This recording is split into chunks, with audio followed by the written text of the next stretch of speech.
Hello, and welcome back to another episode of Stitching Consciousness. Today we have with us another one of our amazing guests, Miss Emma Gervasi, and she is also a young millennial working in the field of circular economy, just like me. Miss Emma is based in Netherlands and is working on circular economy. She's interested in circular batteries and sustainable fashion, and from a very young age, she has been questioning practices like overconsumption or nature exploitation. And in her personal lifestyle, she has also adopted the 6 R's as well as in her work life. So today we will hear from Ms. Emma about what she does and how her experience has been working in the circular economy in the Netherlands. And especially, I'm especially interested in today's episode, and it's exceptionally one of my favorites, I would say, because Miss Emma is not only based in Netherlands, which is the pioneering country in circular economy, but also she's a young individual like most of our listeners. So welcome, Miss Emma. Thank you for being on the show. And would you please kindly briefly introduce yourself?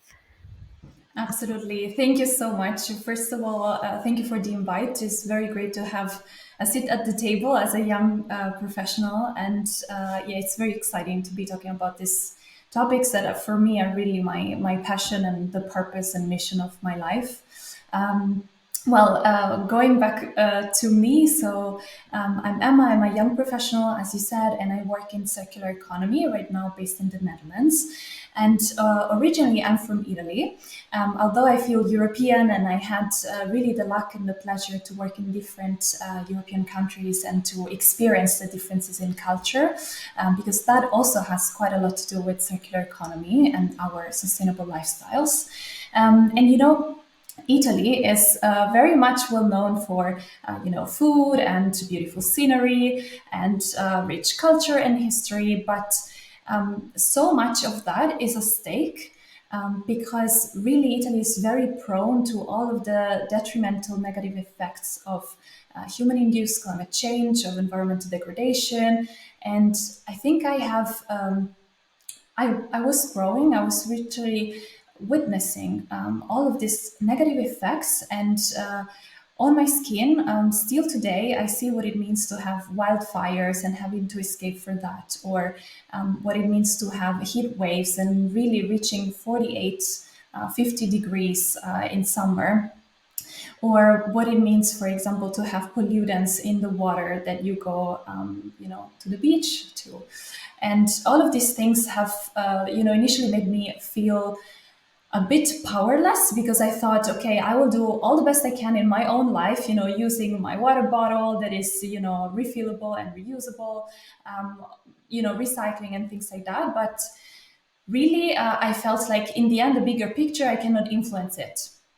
And then the moment a few things made me realize, actually, I am the one to get rid of all of the others on this planet. I'm the one who is the most powerful to change, to really bring about the change I want to see. And this is the moment that I realized, okay, I'm going to use not just my private life, but also my career to, direct the efforts towards sustainable development. And yeah, since my studies, although I started studying something different, I was more based on business and on politics. Little by little, I went into circular economy, into sustainable policy and finances. And all of this is very, intellectually stimulating for me. And I think many people of our generations who are in their 20s or 30s really feel that this has purpose, this has an impact, a positive impact, and that we need it ever more. So that's a little bit about me and what brought me to these topics. Yeah, that's really interesting, and that's very true. Like for individually, when we look at it, it feels so like we would feel so helpless. I know that from personal experience as well. That when Pakistan unfortunately has faced the brunt of climate change as well, and we've faced many issues like floods and droughts to the extreme end. Like I think a huge portion of Pakistan in 2022 was drowned in water because of the floods, and that's something which is unfortunately something that we expect more or less every year, because we've seen that in 2010, we saw that in 2014, and almost every other year since then. And it can feel very helpless, and it can feel very like, okay, what, how much of a difference can we really make by reusing the same bottle, or reusing your clothes? But at the end of the day, that also makes a big difference, and does leave an impact. So you've also worked in e-commerce, and that has um what made you switch from that to sustainable fashion, sustainable finance, and circular economy? Yeah, so actually, as we said before, I think I was always quite sustainability aware, and very conscious about the environment. But I was also very much, since always, very much fascinated by business, and I'm still am. So I studied actually marketing, merchandising, and out of school, I was like, wow, the best thing I can do is to land a job in a corporate environment. And I had actually, and I still say, the pleasure to work in such an environment because it was very international. I learned a lot. It was so stimulating. Um, I think it also, lots of what I learned, I actually use it still today because we really need to understand how businesses actually work in our current linear society, to really understand how we can improve there. But what happened, I think, is that, that pace of we are selling ever more, we are shipping ever more, we're producing ever more, we are like also conscious of what we cannot control in the supply chains, what it means for workers being involved there. I think all of these things, little by little, literally gradually and subtly, started to make me realize ever more that we were almost, or I felt like a hamster in a wheel, because corporates, and I think this is something that, again, young people feel ever more in such environments. Corporates ask us to really, really do that job by end of the day. But do they really need us as people, as individuals? Like, I felt I was so easily replaceable. And I started seeing some things, some patterns that made me think. And what actually made me realize that as a tipping point was that COVID actually happened. We were in lockdown, and back then I was living in Berlin, in Germany. And, like in many big cities, my boyfriend and I were in a really small one room apartment, working from home and feeling really trapped there. And all I could see was such a small place where I didn't have any vital space because it was cluttered with all of the things that we had bought, all of the outfits that we needed to get to the office with, all of those things that COVID happens and you can do nothing with.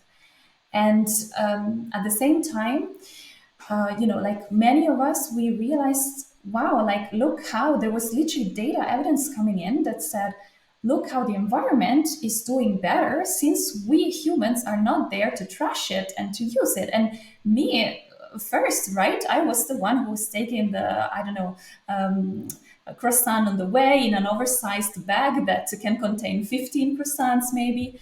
And at the same time at work, we were celebrating because e-commerce was the only basically shop or outlet that was open, right? So there were such increases, and it was great to see that growth. But at the same time, suddenly I realized, wow, we are packaging so much, shipping it out. Again, like all of this, it felt like it was just pollution at the end of the day, because much of that we didn't need. It was bought out of boredom sometimes, or just because there was a new trend or something. But I didn't need a new velvet pillow. The one I had before was perfectly fine for my sofa.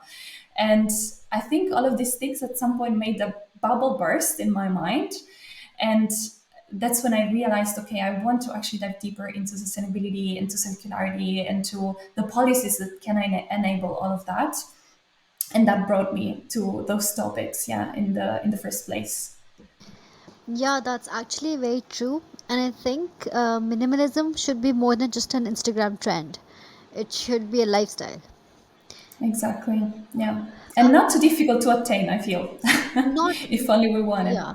Yeah, because I remember, like, now that you've mentioned it, I really got, like, went through all my stuff after COVID, like in 2020, and got rid of a lot of things that I did not need, and I did not need to have, and did not need to hoard.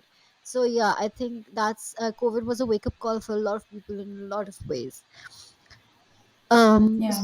So about sustainable finance, for those who may not know what it really is, can you expand on it a little bit and explain what it is? Absolutely. It's a pleasure to do so, but I also recognize the challenge because it is a big term. It's one of these umbrella terms or container words, right? That basically wants to pack in just two words what we need in terms of tools and instruments to really make the transition happen and to monitor the progress on the transition.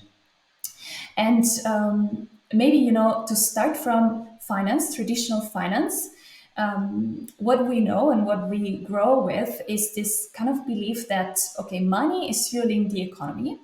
And finance is kind of like extremely effective actually at making you earn. So there is a return on investment. You are basically directing your savings towards the place where you have the highest potential to earn a profit.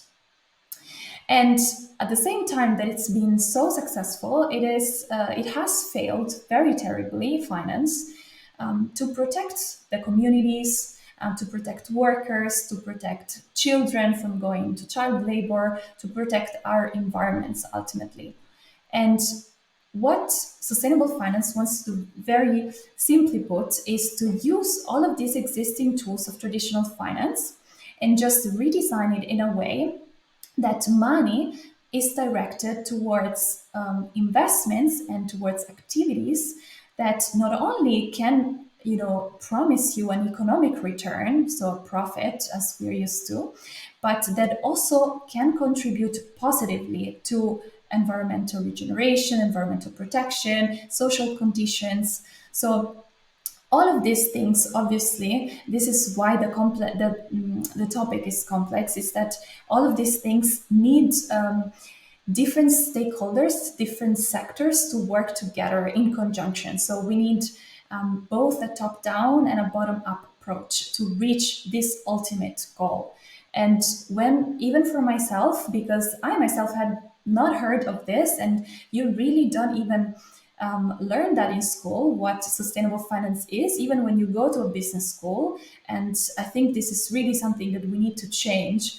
But when I tried to explain it to myself, especially at the start, I was like, okay, think of it as made of three things. So the first thing that you need for sustainable finance is to set the incentive right. Because right now we are following blind profits. But if we rethink the system behind, the incentive will be to actually invest in things that make sense for people and environment. How do we do that? Well, we need some rules of the game. So we need regulation, we need policy, we need laws. And this starts from a very basic level because to start investing in a green way, let's say it like this, you really need to even be able to distinguish and to have a classification of what is an economic activity that is harmful or not harmful to the environment, or even positively contributing to the environment and to social conditions. So basically, there are experts around the world, and this is happening as we speak. And it has already happened for a few years. There are experts that are sitting down and drafting, implementing, improving also classification criteria. These are very often called taxonomies. So this is like the term that it's very much in the news, but that's what it means. We just distinguish between activities to understand what impact each activity has. But we also need to monitor and to see who is compliant. And to do that, you need other tools of traditional finance redesigned. And that is what, again, very often talked about in the news. This is disclosures. So we need companies to report, not just in financial terms, but also in terms of ESG impact, so impact on environment, on social conditions, and all of these things basically together can help us to leverage private finance. Because this is setting a good incentive to say, like, okay, is this a good activity that I should invest in? Are there do's and don'ts? Should we divest from fossil fuels? All of these things need to be somehow set in the rules. And on top of private finance, which is already a huge pot of money, we need public funds, because public funds are also setting an example. So, on top of the incentive already, you have an example, because if a state has to procure new products, new services, and they already put that money into green businesses, this is a great boost for the green economy, and also signals for investors, hey, this is actually a very safe and profitable investment. So all of these things, so to say, are in the first category. So it's this top down setting some rules of the game. And once you have these incentives set, then comes the second thing. So on the other end, so literally bottom up, and not because you're at the bottom, but bottom up, you need to be enabled to do that, because you need tools and you need skills. So what happens is that sometimes people think, oh, businesses or people in finance just don't want to do the right thing. That's not true, because these people are not evil people. They are our friends, our neighbors, our family friends. The problem is that at the moment, because everything is new and because things are changing so fast, businesses of all sizes, very often small businesses, not just corporates who have lots of resources, they're given this burden of, oh my God, I have to report, I have to disclose my impacts, but this means I have to calculate that. And sometimes they're given just a couple months, 1 year, 2 years, to really get up to speed. And how do you even account for the impacts? And here I mean positive and negative impacts of your operations across the supply chain, sometimes across different countries. This is such a big challenge, really a task.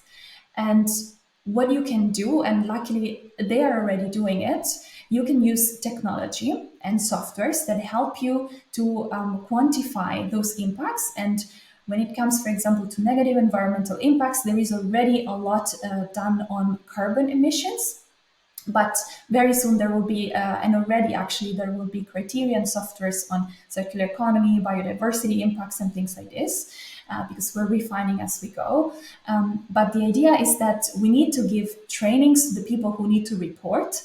And this is also a very like an actual benefit for companies, because not only they are compliant by disclosing impacts, but they can see where they have the most impact. So let's say I'm a company and I realize, hey, if I implement renewable resources, energy resources, I can cut my impact by, let's say, 30%.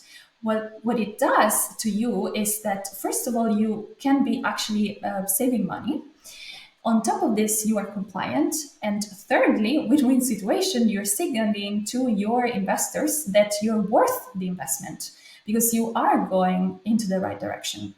So now we have, as we said, top down regulations, incentives, bottom up. We have been trained, we have the skills and tools to actually comply. But what holds kind of the two together, the glue of these, is really awareness. Because again, yes, it is a matter of skills and upskilling and training, but it is also, on top of capabilities, really the understanding, the being able to embrace it, because you know what it means to open up a new mind. You know what it means for local communities, you know what it means for ecosystems, and then you can take the right action. Do we really need it? And if so, like, how can we make sure that we have the least, really the minimal impact?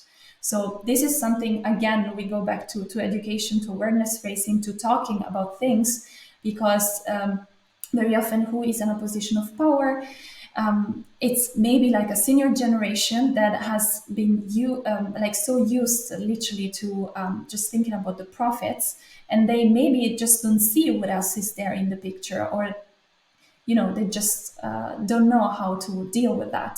And if we start literally from schools, because every citizen should be involved in this, and every person who then will be having any decision power, then we can really get there.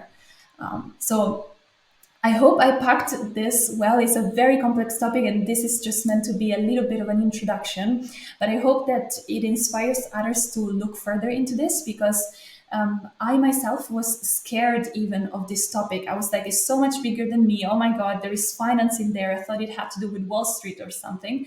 But actually, it is not. It is so many different things in between policy and regulation and business incentives and new strategies for businesses. And all of this is something that we can take part in.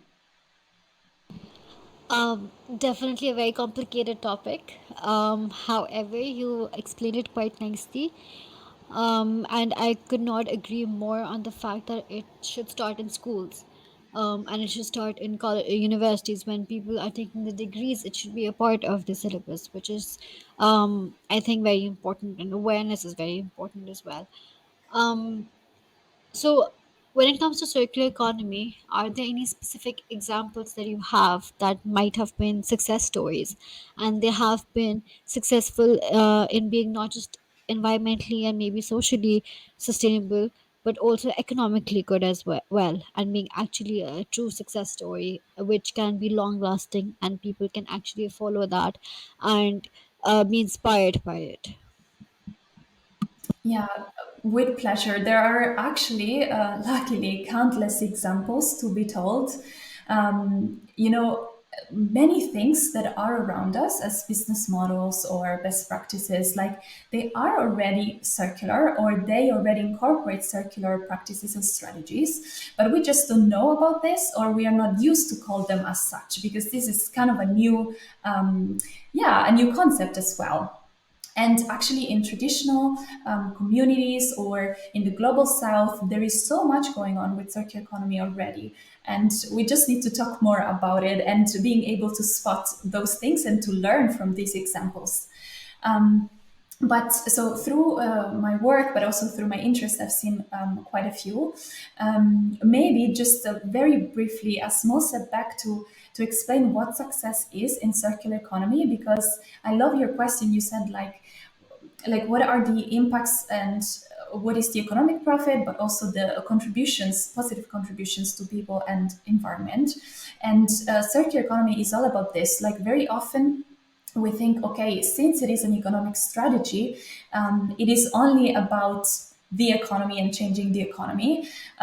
Or sometimes they, like some might think, okay, is it only about protecting the environment?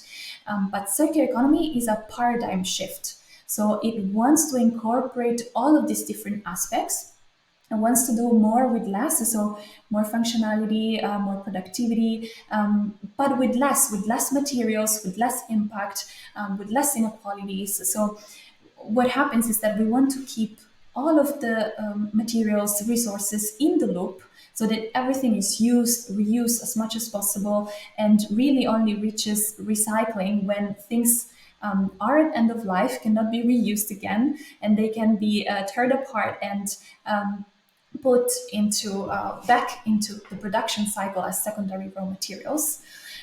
But it is not just let's be more efficient and more innovative, because obviously this comes with technology. It is also about regenerating the environment, because if we still produce but we're using pollutants, or we are contaminating the environment, then this cannot be sustainable, this cannot be circular. And at the same time, this means having very fair working conditions for everybody, allowing upskilling, reskilling of workers. So all of these things are part of circular economy. But when it comes to the examples, obviously there is not yet, at least, perfection. We cannot always tick all of the boxes, but we strive to do that. And the good thing, and I will try to use some examples that are not just from one country, but for different countries in Europe. So similar business models and ideas that are coming up, really to show that this is happening already, it's happening internationally. And many of us already saw these things, just don't know about them. So, a typical thing that is doing more with less is like car sharing, right? This is just an example for those who are listening, because it sounds like the coolest thing ever. But this is actually saving lots of material, lots of emission, because the impact of what we do, of what we buy, it is not just in the production, so when we extract material and refine them, but it's also in the usage. So we, as consumers, as people, have a huge impact on the whole life cycle impact of a product or services. So car sharing, again, a very good example, because people are already aware of that, and I think it's very clear, concrete, to show how this is called dematerialization of the economy, how we can go from products, from something physical, to selling something that is actually a service, so something that is not concretely touchable. But very nice examples. If I think about some of the entities or best practices that I'm working with, so for example, Italy and the Netherlands have similarities when it comes to their economies. So they are very poor in raw materials themselves. They have to import a lot, and that has been a way for them to boost circular economy, to boost reuse and recycling, because very often circularity means let's find, or it comes out of, let's find a solution to a bad consequence of the linear production and patterns that we have right now. And both countries have similarities also when it comes to strong economic sectors, because the priorities is usually, the agri-food sectors, textile and fashion, buildings. Like these are very, very in line. Also when it comes to innovation. And the examples I love the most is, if you think, for example, of agricultural waste, there is so much byproducts, because when you are, let's say, producing juices of fruits, what you do with the peel of these fruits, and cross contaminations between sectors, what is waste in the agri-food can be used and is already scaled up. I'm not talking about ideas. This is actually businesses that are profitable. They take waste from agri-food and they turn these orange or banana peels into textile fibers, so in the textile and fashion industry. And this is also circular, because not only the product is circular, is organic based. It means like that we don't have to mine the new resources. We don't have to grow those crops. We don't have to synthesize or make them artificially. And the textile industry has a huge impact, as much as agri-food sector. But we take something that is without value right now, because it's considered waste, and we make it profitable. We make it actually a product that can be sold. So this is very good also to show that, because these products are produced locally, so the agri-food and the waste related, but also when you produce these textiles, they are produced locally, they're produced under good conditions, also because being it a regional production, what is happening and how the workers are treated. It is used with minimal chemicals. And on top of this, I love it because there are many social enterprises right now which try to involve in production and distribution. They try to involve marginalized communities. So this helps also local economies so much. And other, maybe a quick examples that also show this. Another detrimental consequence of linear patterns is that lots of the food that would be perfect to be sold at a supermarket is just not good enough. It looks ugly, and or it is too small or too big. So immediately, from being a fresh produce that is ready to be distributed, it becomes something that is actually waste, valueless completely from an economic point of view. Or at the same time, supermarkets are required to throw away some of those products that are close to expiration date, even though by science we know that a yogurt lasts much, much longer than what the expiration date says on the packaging. So, what some companies are doing around Europe is that they try to be an intermediary and they immediately find these products going directly to local farmers, for example, who would be losing out of the the impossibility of selling those products because they don't meet standards. They create revenue for them and they sell these products that look ugly locally. So there is also very little emissions because of transportation. They save, like in the example before, they save also lots of carbon emissions because even though these are organic products and you think, oh, well, we can compost them, actually not, because yes, you can compost, but this means lots of release of carbon in the atmosphere. So all of these things are really moving us forward and finding new ways of doing more with what is absolutely valueless, like waste.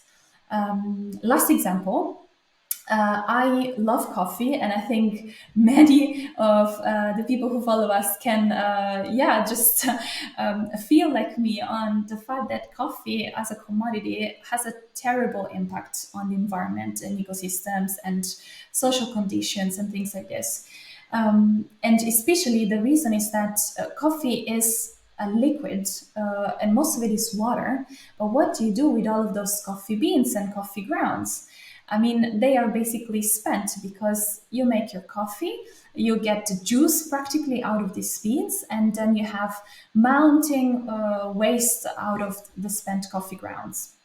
So, what has happened in many countries in Europe is that they take, and this was thanks to research done at university that was then made publicly available. So, many business people said, okay, you know what, we can take this and use it as soil for mushrooms.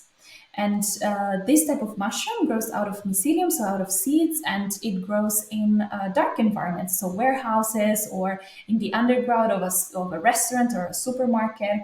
And you're literally growing with 0 kilometer, delivery impact, and you're growing something very fast. And it is absolutely sustainable because you don't need any type of pesticides or things like this either. It's grown inside, right? So perfect conditions like indoor farming. And on top of this, coffee grounds can also be made into a circular material that is turned into things like coffee mugs or plates or pens. So the possibilities are literally endless. And what I wanted to say by portraying these examples is that things are already happening out there. We just need to find, and there are actually databases of what are the best practices out there. They're very inspiring. And they are made possible because of the new technology that we're harnessing, including AI, and because of collaboration. Collaboration is key because we can learn from each other, we can exchange, and all of this becomes possible because we get together and we find solutions. I mean, sometimes I think, okay, already in the 60s, we had people going to the moon, and now we cannot make a better supply chain that doesn't pollute the world forever. I really think that humans have done so much. It's very easy sometimes to find solutions for these things. But again, we need to have the willingness. Yeah, thank you so much for explaining it in such detail. And I'm so glad that there is a solution for coffee as well. Because being a coffee addict, I'm glad that I'm not. There's potential for sustainable production of coffee. Um, so one last question before I end the podcast. What's the one life skill that you think everybody should have, regardless of whatever career they have? Great, great question. If I were to pin just one down, I would say open mindedness. And yes, for me, it is a skill, meaning that it's something that you can learn and that, as such, should be really taught in school. I really think that, the world is changing so fast and we just need to keep up. And sometimes we're scared of change, but we shouldn't. We just should listen to one another, learn from each other, and really collaborate because without helping each other, there is no survival. This is a basic rule on the planet, even for our species as humans. So really, we should do all we can to invest in education as well. I mean, education as an SDG is the only single one that can have a positive impact on all of the other SDGs. So let's just do it, and let's really be inspired by each other. That's a great question because I think whatever we're doing, especially the sector that we are in, requires us to be open to change, to be open to different points of view, to be open to different perspectives, and being tolerant towards that, and being more receptive to it. So, yeah, it's been a very interesting discussion with you, Emma. I'm so glad that you were a part of this show. And I'm sure our listeners must have learned a lot, especially about sustainable finance. It was a very interesting discussion with all the different examples and the different aspects of what sustainable finance is. And for those who had no idea at all, it was a good introduction and a good overview of what it is. So thank you so much for taking out the time today. Thank you so much to you. It was my pleasure, really. And I really hope to listen to all of the other episodes. All of this project is great, and we can all learn from each other again. And it's great to inspire each other like this. That's true. Thank you so much. Thank you.